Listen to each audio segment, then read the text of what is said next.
was the idea of sexual assault coaxed, nursed, and enticed into the mind of the hurt, confused, vindictive, assumed victim.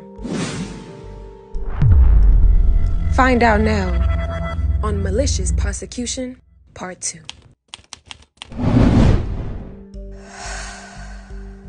In Eligio Bishop's quest into going more deeper into spirituality, not only did he open up and share his life publicly, but also privately. He never asked anyone to enter his personal and private life. Simply, he put his beliefs and his thoughts on social media, and some who agreed with his views actually asked to join him on his journey to live a more holistic life in tune with the earth.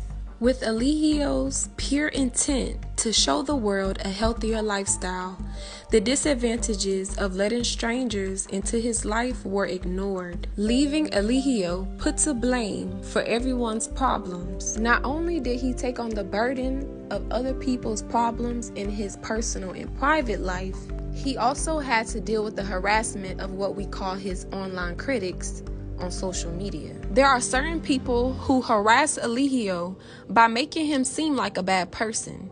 They take his videos out of context and create hate groups that swat him. Swatting is the action or practice of making a prank call to emergency services in an attempt to bring about the dispatch of a large number of armed police officers to a particular address. Let's briefly go over the various countries in Central America where Mr. Bishop was swatted by his online critics. The first time happening in Palenque, Mexico. So the Mexican federales pull up at the door. They got the guns on their hip and they at the gate asking to come in to do an interview. And so we like, come on in. They come through the crib. I didn't make their job hard. I didn't tell them like, no, you can't come in here. I don't have anything to hide. Come on in. Welcome yourself. You want something to drink? They interviewing us. Right? I will ask the name from everyone, and I will ask you if you are here on the spot. How old are you, my friend? 25. 25. Eligio Bishop. Eligio Bishop. Velvet Marquez. Velvet Marquez. Portia Wade. How old? 31. 31.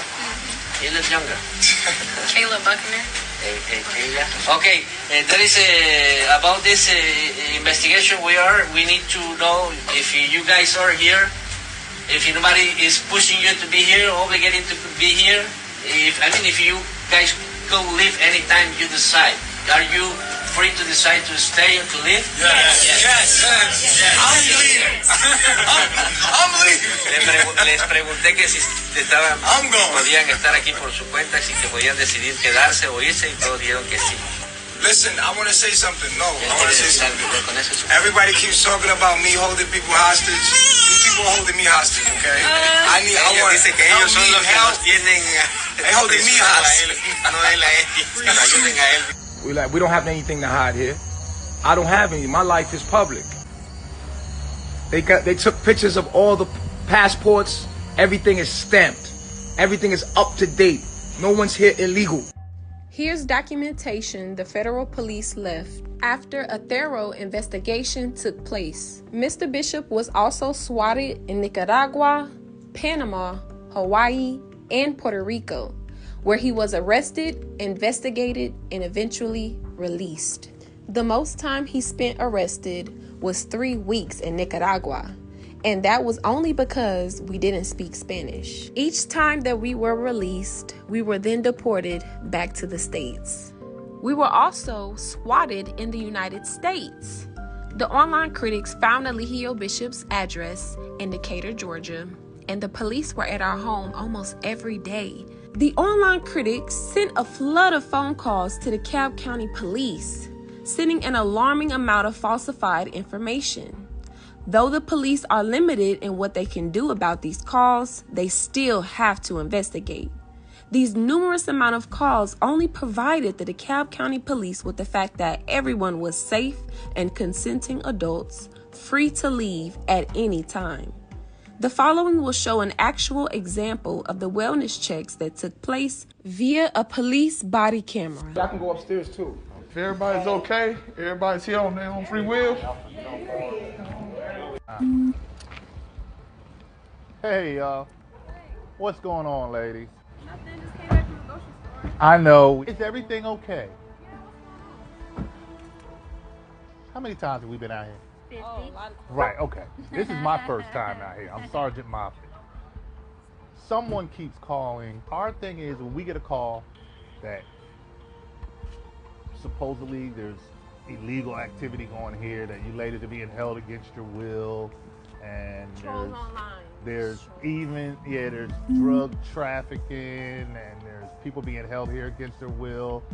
I just explained to the last person that called, I have no idea who it is, that we've been out here a bunch of times. inside. We've been inside. You ladies don't seem in any distress. Seem like you're coming and going as you please. You want to be here. Everybody, how old are you? 25. Okay, you're 24, 25, however old you guys are. You're adults. You want to be here. Feel safe here. You come and go. We've been out here 1,000,001 times. We'll try and curb as much as we can when people call now. I don't know who the people are that call. So it's probably like always the same person. And I didn't know because I had never been here before. But then when I started listening on his phone conversation, I was like, we've been out here on day watch during the daytime, and I usually work that shift. So that's how I was like, is this Natureboy's house? Yeah.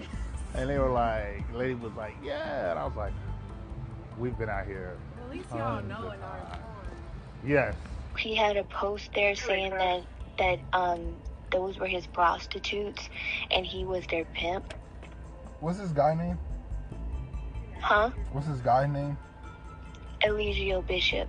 Okay. All right, because now that I'm looking at the house, I've been here before. Okay. And you're not the first person I called, so they said they was fine in this house. All the girls, everybody said they was fine and they wasn't being held to their will. Actually, when I came last time, they had a car and they was driving by themselves. It wasn't like he was in the car and anything.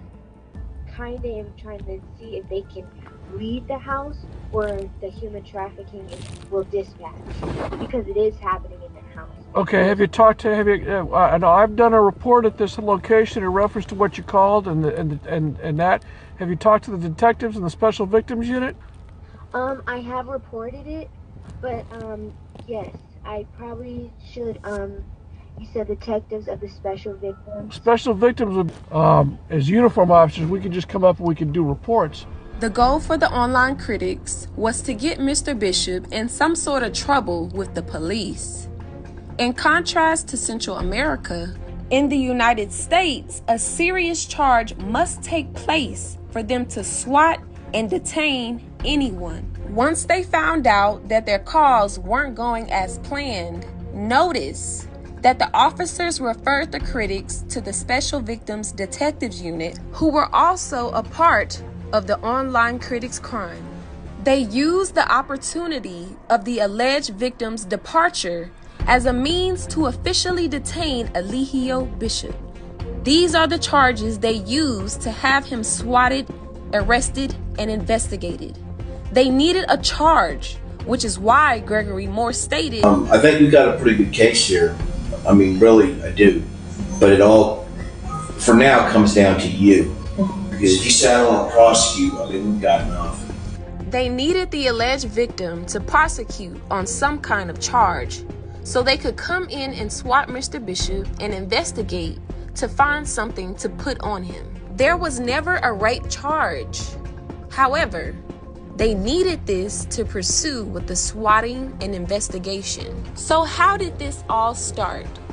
Well, first we need to understand the intention and the motive on why this is happening, which is because the alleged victim couldn't be Mr. Bishop's queen, which she vocally expressed in the interview she does with Chantel Coleman, also known as the T, one of Mr. Bishop's biggest online critics. This interview was conducted around March 31st, 2022, 1 week after the alleged victim decided to depart from Mr. Bishop's life.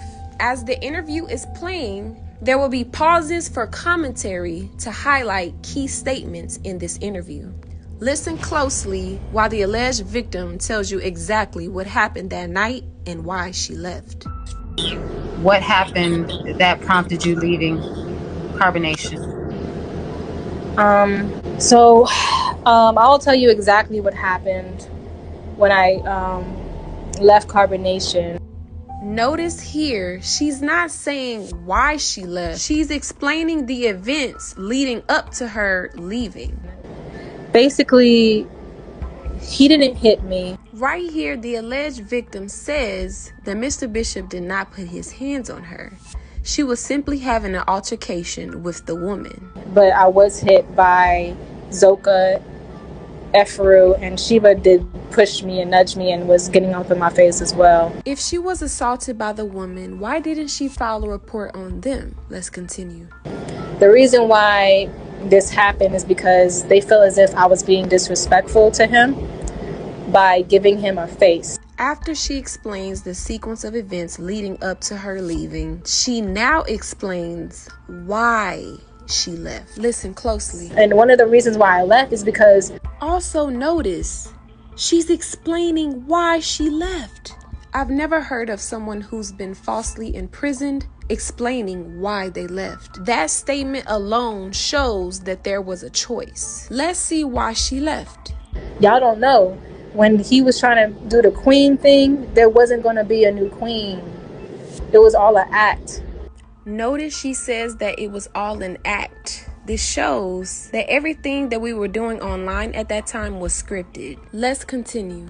At first it wasn't. I'm thinking that I actually have a chance to like prove that, okay, well I can definitely, take the queen thing and really do something positive with the cult. But nah, he was like, it was never going to be that way. He said that it's going to be Queen Malia, queen. She's going to remain the queen after the court thing. And I'm going to be her servant, meaning I'm going to be her caddy. I do everything for her. And for a day or two, I was her servant. And I'm going to be her servant. And I'm going to kiss her feet in front of the whole world. And then I'm going to claim the name Sophia, because people was calling me again and forgot that I was renamed Sophia. So that was the plan. And I wasn't really always okay with it, but I tried to be okay with it because I tried to think of the bigger picture about how he's saying he's about to adorn Malia and make her the queen and show how a black woman should be treated and, make her the face of Carbonation. And I'm just like, all right, well, I can sacrifice, me really feeling like I could do it for her to take the shine. But in my heart, I didn't really feel like that's what I wanted to do, because he said, and you're going to be in the background. And when he said that, it triggered me, because I'm like, I'm not made to be in the background, yo. I know that about myself. I'm not made to be behind nobody. That and I shine really bright. He wanted me to dress her up every day, with the fashion that I got, all the clothes that I brought. He wanted me to do everything for her. Anything that she wanted, I was supposed to do for her. And when I really thought about it, after seeing that they didn't really respect me or cared for me at all, they just said, oh, you just bought the fashion, without even recognizing that that's not all I did. You know what I'm saying? I realized that they don't love me like I really love them, and I want to go. And so after some time of just sitting there, and everybody got up and left, and they told me just to sit there, I felt really excluded at that point. Like they didn't forgive me for anything I did. Notice she's asking for forgiveness. Forgiveness for what? For leaving Mr. Bishop's life and defaming his character, and then eventually apologizing and coming back. I can't help what I feel. I can't help that I'm constantly thinking about going back. now that you see how Baba G is as an individual, because he really is a sweet man. He cares about you women a lot. He is a cool dude. Was the lie worth it? Or do you really regret lying on him like that? I always knew he was a cool dude. Like, that was always in my heart. Like, I knew people seen him as a different way online, but I'm just trying to right my wrongs, you know what I'm saying, and be here for the cause. And I'm not a victim. I know I did it to myself, so I can't even point and blame nobody. Let's continue. So at this point, I'm more hurt than angry. Notice that she's using words like I was triggered and I was hurt. She's completely being vulnerable and open to one of Mr. Bishop's biggest online critics. Chantel Coleman is going to use her weakness to coax her into pressing false charges on Mr. Bishop. Because I ain't had time for it. So I pack up my stuff and I'm looking for an Uber at this point. And I'm sad at this point. I'm real sad because I really thought they liked me and they didn't. They was just faking the whole time. I'm like, nah, I want to leave now. And he's like, okay, well, you know, are you calling your Uber or whatever? I'm doing that right. I told them I'm doing that right now. And even Aya said, oh, stop being self-pity and just do the work. I'm like, nah, I don't want to be here no more. Like, that shit is dead. It's done. I don't want to be here no more. Even though I truly, in my heart, I wanted to stay with the group and the family. Let's be clear that she didn't want to leave.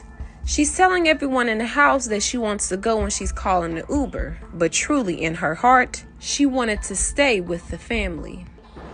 I call my Uber. I call up a friend. Actually, I text a friend. And she said that I can stay at her place or whatever, art studio for the night. So I got the Uber and I started to make my exit. Okay, so at this point, she got her Uber. She's about to walk out of the door. What happens next?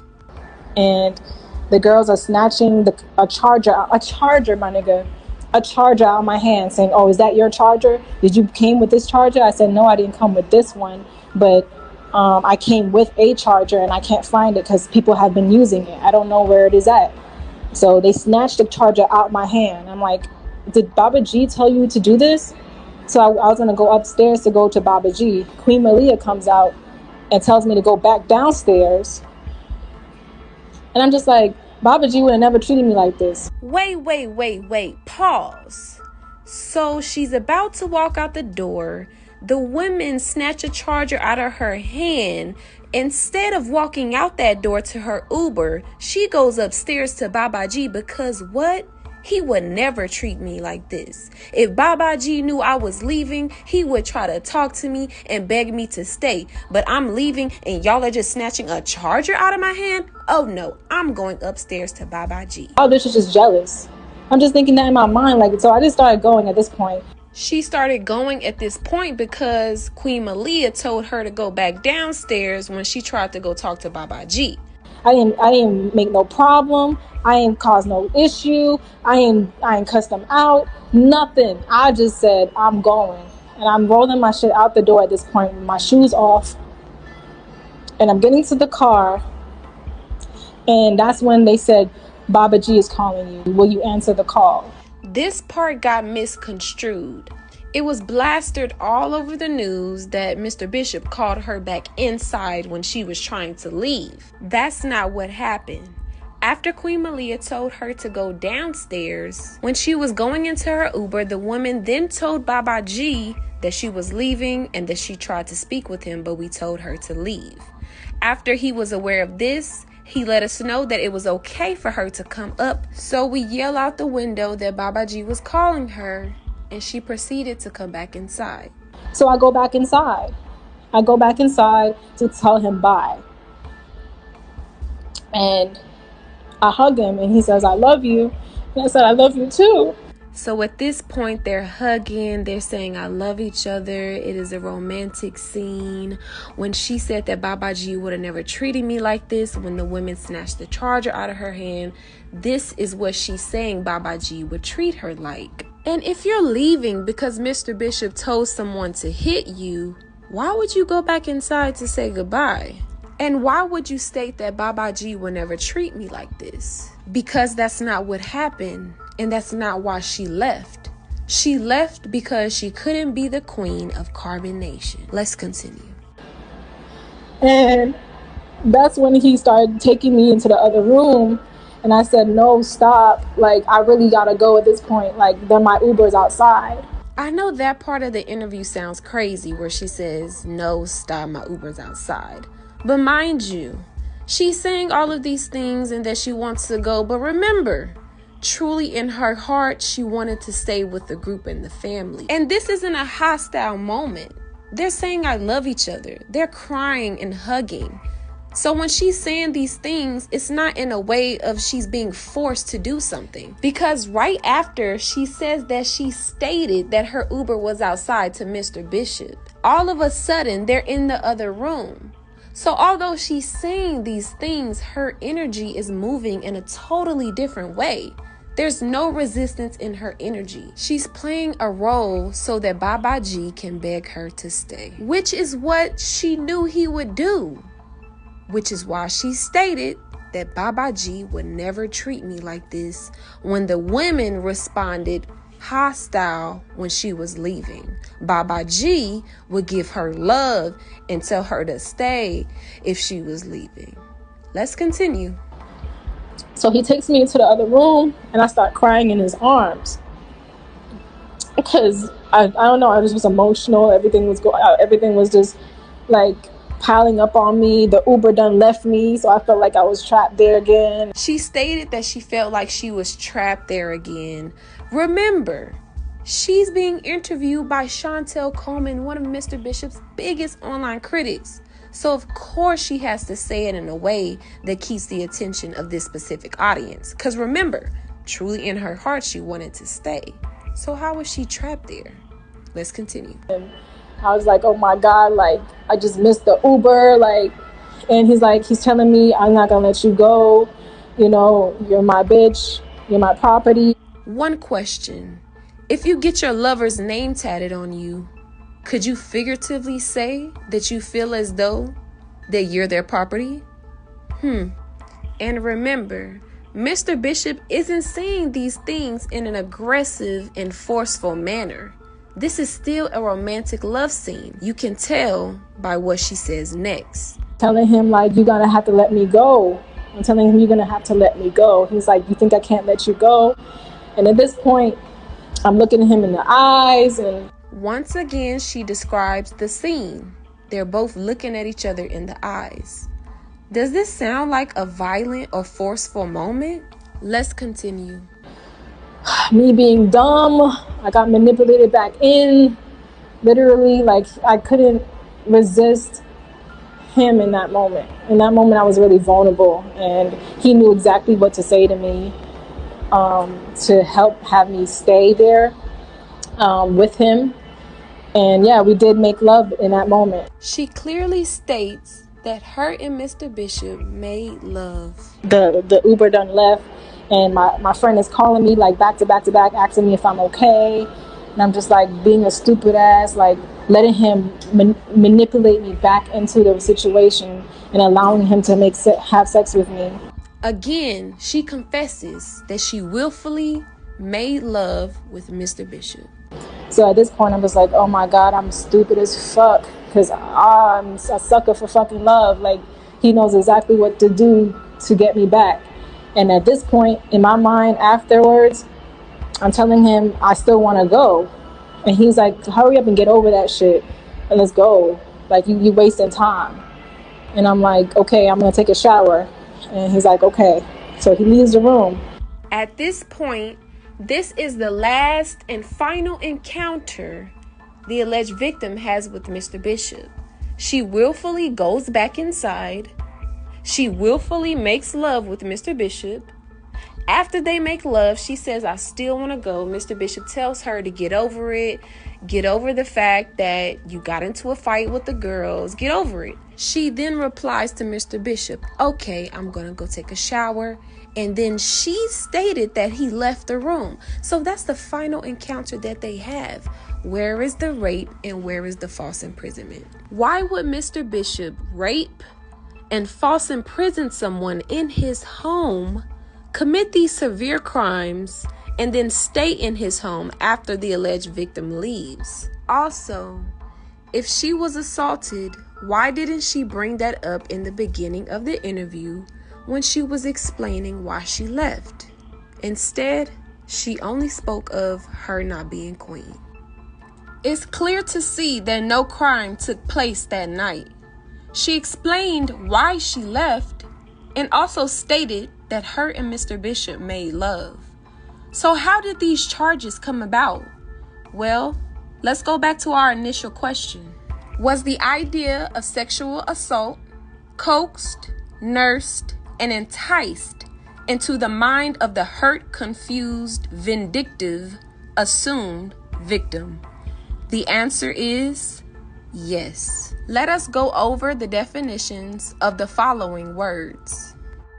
Coax, to gently and persistently persuade someone to do something. Nurse, to maintain a theory, thoughts, or feelings. And lastly, entice, to persuade someone to do something by offering them something pleasant. The inception of the idea of sexual assault was first presented by Chantel Coleman when she asked the alleged victim, Do you realize that what he did to you before you left was, do you think that it was truly love making or making love to you? Or do you feel that it was, that it was coercion?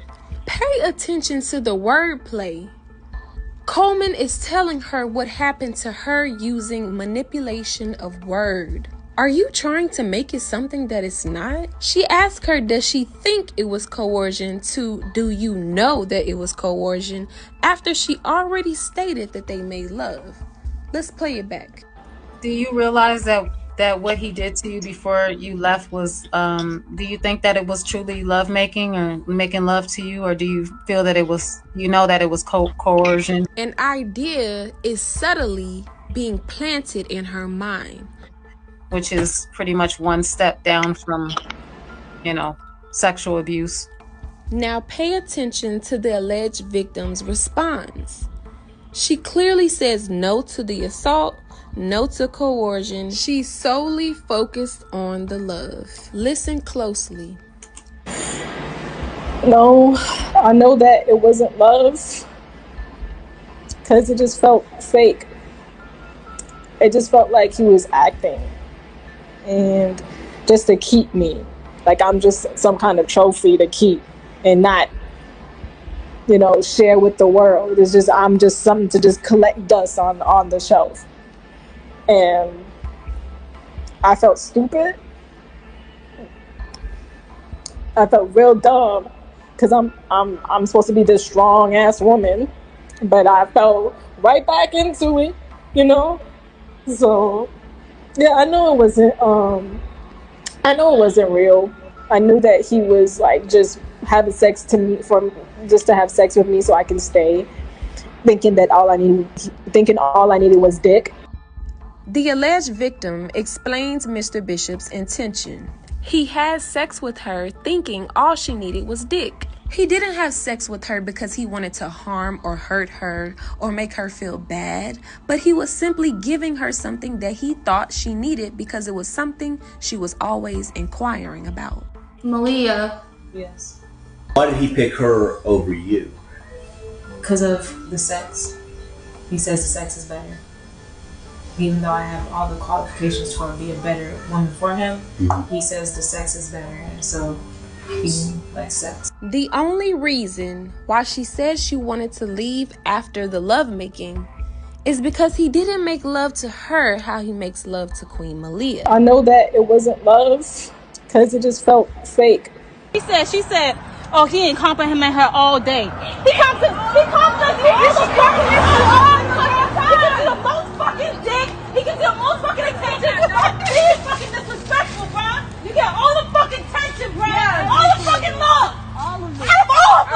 what I wanted was love, real genuine, true love for him and the family, forgiveness, and I didn't even get that. So I just wanted to leave at that point. Here's the real tea. Queen Malia does get all the dick. The other women hardly have sex with Mr. Bishop. It's a privilege. She was upset because it felt fake, and after they made love, Mr. Bishop took a shower and went to sleep with Queen Malia in the other room. After the alleged victim already explained that they made love, Chantel Coleman proceeds to manipulate her with wordplay and coax her into believing that she was assaulted. Pay attention. I just wanted to go. Completely understandable. I just want to let the audience know that, guys, I did ask her earlier on in the interview if she was going to go to the authorities and file charges for the assault, that the multiple assaults that have happened to her before she left, and she did say that she was addressing this on her own, and so we have to leave it in her hands and see what happens from there. But she was asked that question already, so guys, please stop saying that she should press charges. We have absolutely let her know that that's what she should do, and I absolutely support you 100% because you were assaulted. I fully support you in that. If that's the route you decide to take, I feel that you should take that route. So please don't feel ashamed to take that route. You have a ton of people out here that will support you if you did decide to do that. You have every right to do that. You have suffered a lot of abuse. Notice the difference between what the alleged victim says and what Chantel Coleman says. The alleged victim uses words like, "We made love, he didn't hit me, and I allowed him." While Chantel Coleman says, "You were coerced, sexually assaulted, and abused." This idea of sexual coercion was given to the detectives by Chantel Coleman. On Chantel Coleman's YouTube page, you will see a lot of hate and negativity toward Mr. Bishop. But one day she posted a video of the detectives of the Special Victims Unit sending her an email inquiring about her clipped up videos of Mr. Bishop. It reads, "I am Detective Blank with the DeKalb County Police Department. I am reaching out to you and inquiring of your videos you have of Natureboy. I am aware you have been following this group Carbonation for some time and have interviewed multiple followers who have left the group. I was hoping you would be able to help. I would like to get in contact with those who have left, and if you have any contact with any currently in the home, as well as collect any videos you may have that show abuse, specifically physical abuse. The videos I have seen have not shown specific physical abuse. If you could share any information you have or videos of abuse you have, I would greatly appreciate it. I will need some information from you as well. I would appreciate it if at this time you will leave our conversation private so that we can continue to collect information before Natureboy becomes aware." DeKalb County Police Department. 7 days later, after the alleged victim does the interview with the T, she then calls Detective Gregory Moore and Monica Panosian to press false charges on Mr. Bishop. But Chantel Coleman and the detectives have been talking for a long time now. These aren't just regular detectives coming to do an investigation. No, these two criminals have a malicious intent towards Mr. Bishop. At this part of the interview, you will see that this was some sort of setup or arrangement, because without the alleged victim even saying Mr. Bishop's name, the detectives knew exactly why they were there. The Uber's outside, and I try to go upstairs to say bye to the king, and I'm just going to call him the king because that's the subject to Natureboy. Natureboy. Yeah, Natureboy. I've seen several videos. Oh my God. Thank God someone knows what I'm talking about. We're a little familiar. God. Yeah. Oh, thank God. All right, so I can just talk normal now. Okay. Then the alleged victim proceeds to explain that night with Mr. Bishop as lovemaking. The first time that the alleged victim stated that her and Mr. Bishop made love was at 3 minutes and 58 seconds into the interview. Let's listen. And that's when then he made love to me.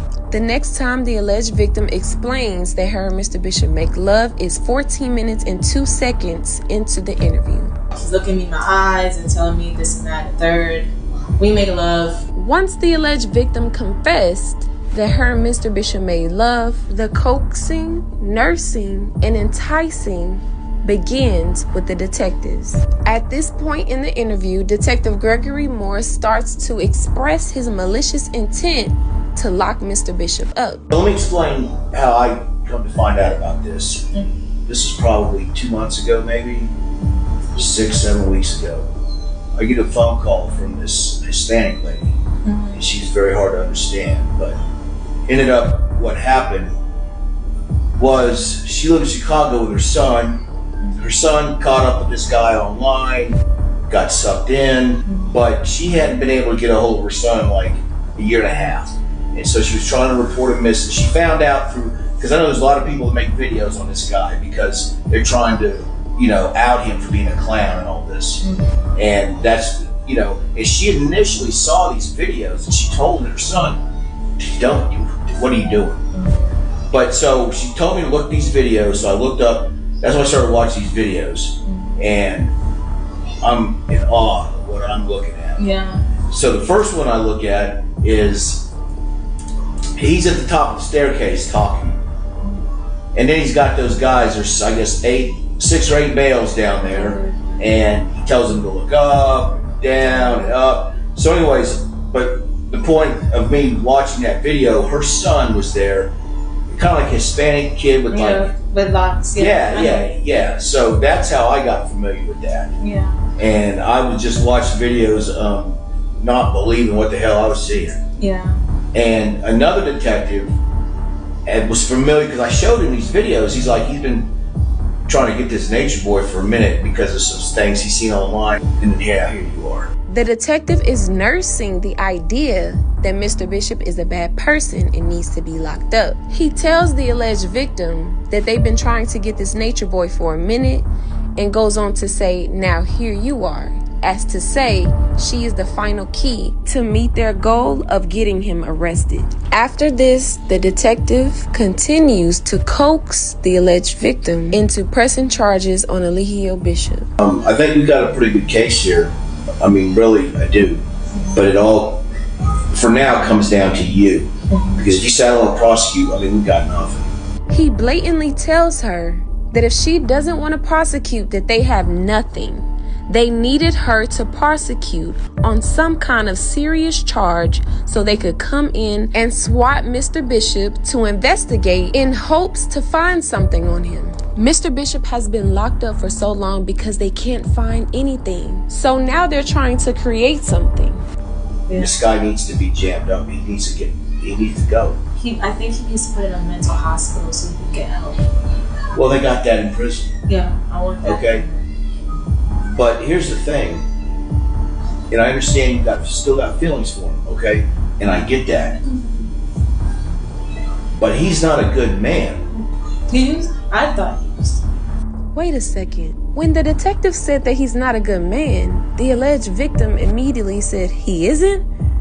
And she was going to say, I thought he was, but she said, I thought he used to be. And then Detective Gregory Moore and Monica Panosian continued to coax and encourage her to press charges on Mr. Bishop. These two detectives were in cahoots with Chantel Coleman, which is why you are about to witness why they were so adamant about coaxing her to believe that Mr. Bishop is a bad man. But he's not a good man. I thought he was. Well, he everybody. might have used to be. You know, it's one of those things. He maybe knew the power. what he was doing. Yeah. He's been knowing what he's doing. Okay, he's like probably, I mean, the biggest narcissist I think I can ever remember actually seeing. Yeah. And to thank your God, the guy is not a good man. Notice the different response the alleged victim has after she was coaxed by the two detectives. There's a video of him breaking something in front of baby Jacqueline, so if you want to use that as well, like for child endangerment. But the guys, you overhear them ever talk like, hey, man, this guy's a fucking clown. No, they never talk bad about him. I feel like some of them actually have feelings for him, so it's just like... Yeah, it's sad. he sounds like he could probably go both ways. Well, he needs to continue that in prison. I'm sorry, that guy is just not a good person, not a good human being. He don't need to be out here. And I definitely want the best for him, but I just he needs outside help. Yeah, right. But I tell this to a lot of people. You need to come first, okay? And anybody else in there that can be helped needs to come first before him, okay? I mean, you're wanting something good for a guy that's been bad. Yeah. Okay? Yeah, you're right. You need to make sure you're good. Yes, absolutely. All right?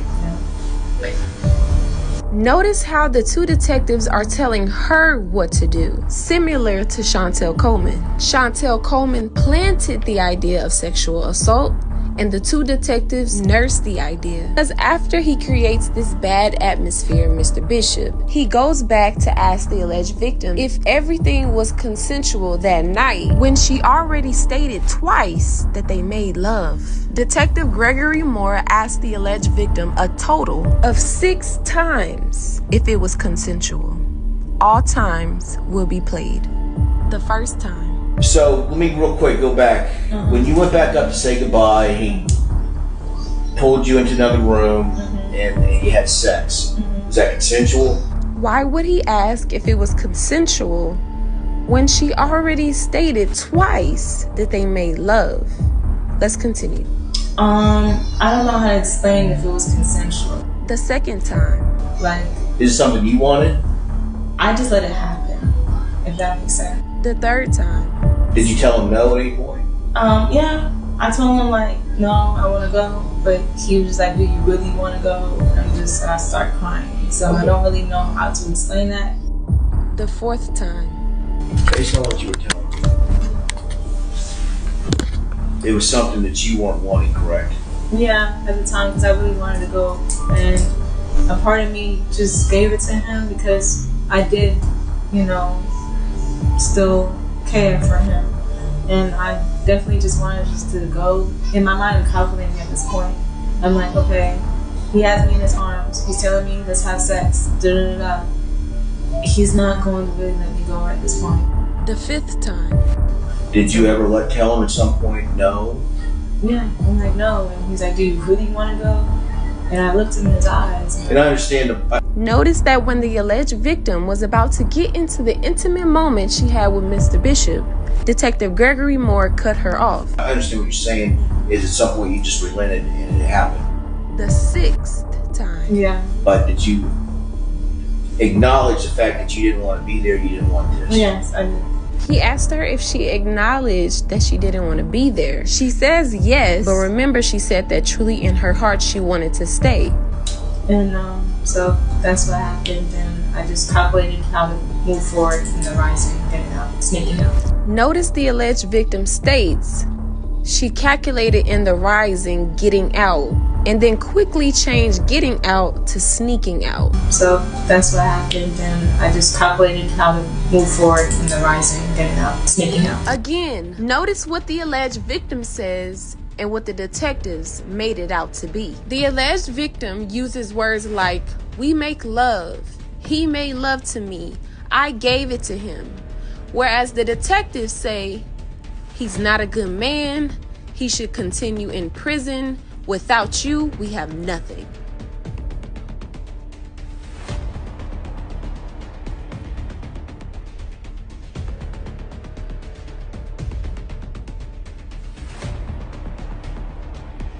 Not only did these detectives coax the alleged victim into pressing charges, they also wrote false case notes, affidavit, and arrest warrant to have Mr. Bishop arrested. To begin, let's look at the discrepancies in the case notes. These statements are all filled with little white lies. We will be focusing on the most important one to prove that this case was done maliciously. On the second line, it reads, she stated she continued to tell him she wanted to leave and he became irate. In none of the interviews did she ever describe Mr. Bishop as irate. As a matter of fact, she said that he would never treat her badly. So I was going to go upstairs to go to Baba G. Queen Malia comes out and tells me to go back downstairs.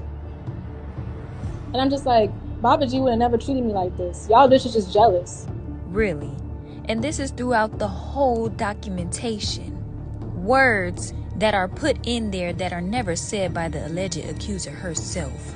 These words were put in there in order to gain an arrest warrant. The next point is on the 4th line. It reads, "She continued to ask to leave and began crying." The detectives worded to make it seem like the accuser is in danger, but let's play back what she actually says. I hug him and he says, "I love you." And I said, "I love you too." That's when he started taking me into the other room and I start crying in his arms. That doesn't sound like she's in danger to me. That sounds like a romantic conversation between two consenting adults. The next point is also on the 4th line. Reading, she stated, Mr. Bishop began to attempt to have sex with her and she told him no, but he continued. Again, here's what she says. Then he made love to me. He's looking me in my eyes and telling me this and that and third. We make love. And yeah, we did make love in that moment. Why wasn't a proper and thorough investigation initiated at that moment? It seemed as though the detectives wanted to incarcerate Mr. Bishop so badly that they began to make up their own arrest warrant. They even failed to order a rape kit. The next point is on the 5th line, reading, she stated they made love because she didn't want to fight him off any longer. Let's play the interview. A part of me just gave it to him because I did, still care for him. What she actually says is she gave it to him because she still has feelings for him, not because she was tired of fighting him off. Now we're going to expose the inconsistencies in the arrest warrant. In the arrest warrant, it describes a situation completely different from the alleged accuser's actual statements. It uses words like forcibly and against her will to criminalize Mr. Bishop. It continues to read, he forced himself in her. How is this even possible when she only described it as lovemaking?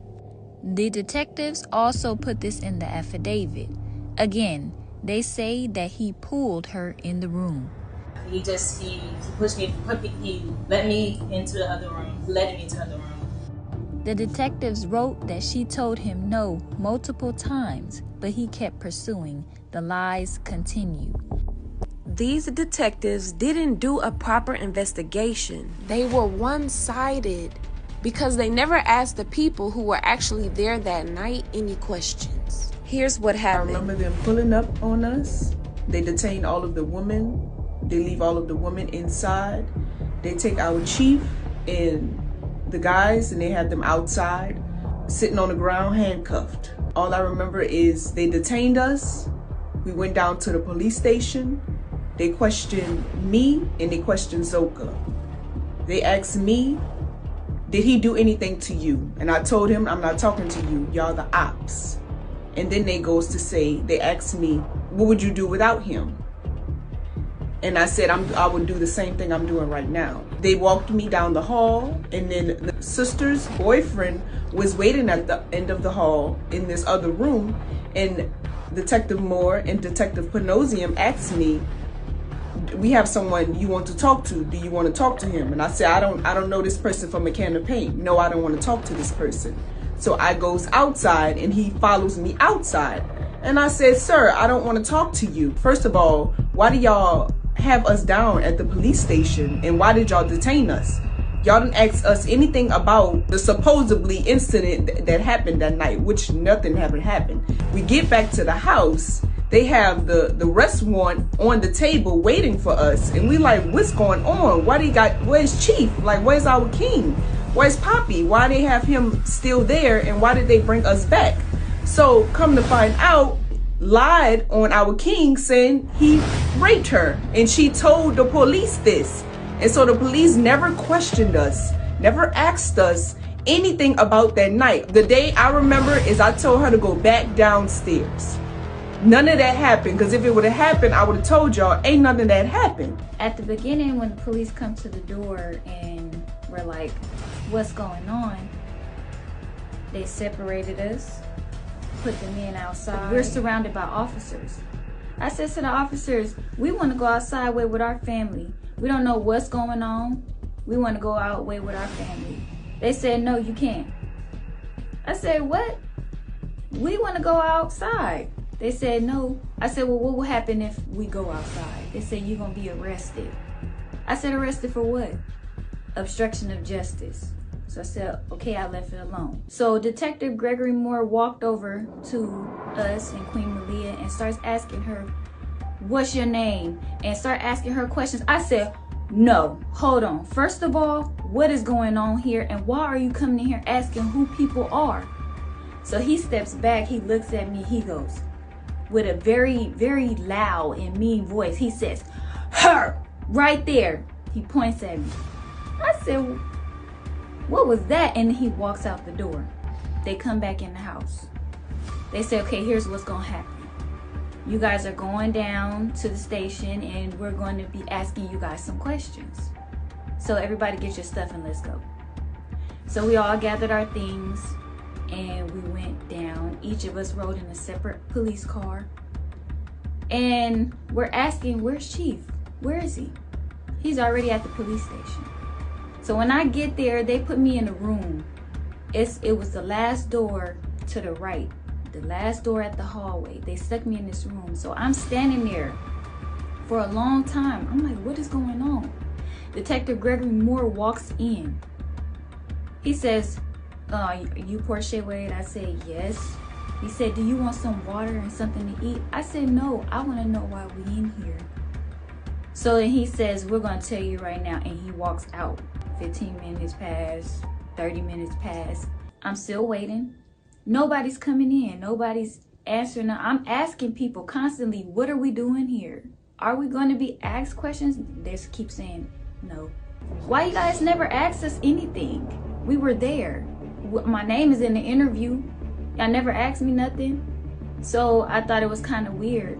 And now 2 years gone past, still no evidence. Still holding him behind bars. Still haven't questioned us. 2 years. I remember we were just listening to music, having a good time, and then out of nowhere, boom, boom, boom, boom, boom, banging on the door. And we're like, okay. They broke the door open in the back. So we're like, yo, like, we're good. We don't have any weapons. We're not causing any harm. Everything's okay. So the police, they came in there, they took the men outside. They were all outside arrested, sitting down, we seen them. And they had all the women lined up on the wall in the house. We were all lined up. And we were waiting, told us to sit down and be quiet. They told us to be quiet and wait. So the police are very immature. While we're waiting, they're banging on the table, doing beats on the table while we're sitting there waiting, talking about soccer games, and it was very unprofessional. And we continue to ask them, well, why are y'all here? You know, y'all came into our home, broke down our door. Y'all told us to sit on the wall quiet while y'all talking about a soccer game. Do you want a Snicker being on our table?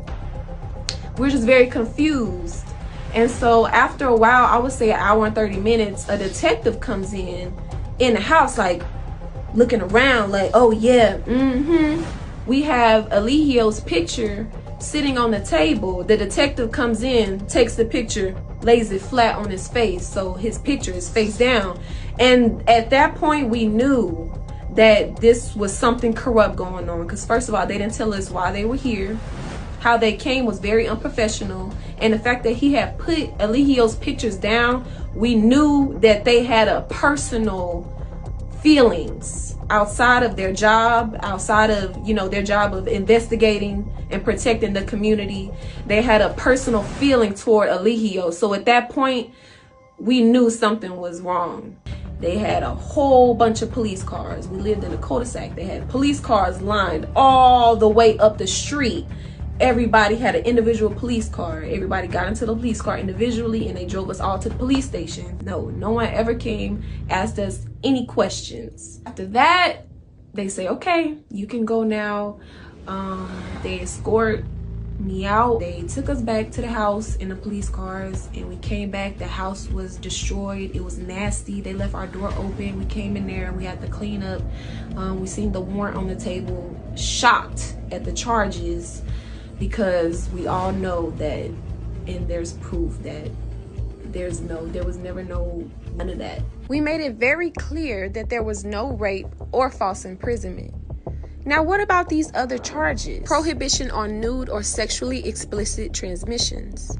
We are already aware from Malicious Prosecution Part 1 that the alleged victim consented to making the videos and was fully aware of what we were posting on Twitter. Now, as far as posting the videos, the women posted the videos. We posted the videos because we are in the videos. We have always posted on Mr. Bishop's social media, which is why it's been up and running these 21 months he's been incarcerated. Eligio Bishop has trial coming up February 20th, 2024. It is very imperative that we continue to talk about the corruption in his case and hold these criminals responsible for all the lies that they pursued to get him incarcerated.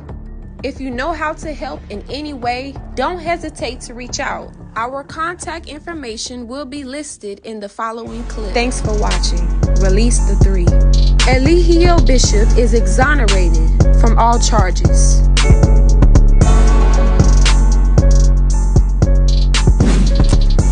The criminals responsible for this malicious prosecution. Don't let these people get away with their crimes.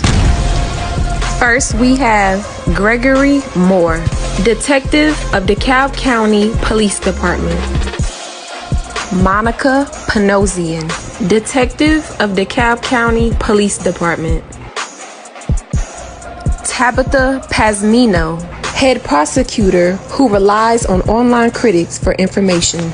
And last but not least, Chantel Coleman, aka The T, sends false information to the DA and harasses Mr. Bishop constantly. These people need to be investigated, talked about, and brought forward for justice. Please report these people of their crimes and help us spread awareness to this situation to free Eligio Bishop, an innocent man. Thankful.